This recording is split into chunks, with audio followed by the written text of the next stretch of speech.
Milli Onkologiya Mərkəzində partlayışda xəsarət alan həkim-radioloq Asif Nəsirli vəfat edib. Bu haqda Səhiyyə Nazirliyi məlumat yayıb. O, müalicə aldığı xəstəxanada dünyasını dəyişib.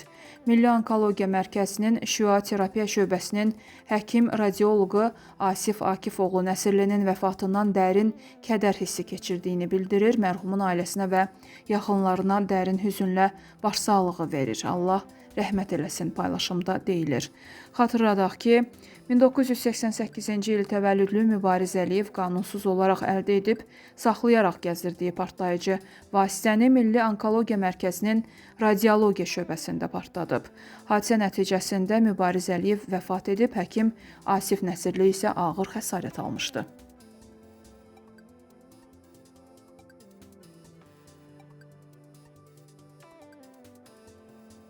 Sumqayıt şəhəri Üzeyir Hacıbəyli küçəsində avtomobil yolunda çökmə baş verib. Nəticədə yolun hərəkət hissəsində təxminən 5 metr diametrlik iri oyuq yaranıb.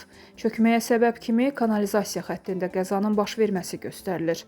Əraziyə aidiyyatı qurumların əməkdaşları cəlb olunub, hazırda təhlükəsizlik tədbirləri görülür və problemin aradan qaldırılması istiqamətində işlər aparılır. Turaxan rayon icra hakimiyyətinin başçısının köməkçisi Fəthullayev Nazim Hüseynalı oğlu bugün səhər saatlarında vəfat edib. Nazim Fəthullayev dəfn olunub. Allah rəhmət eləsin.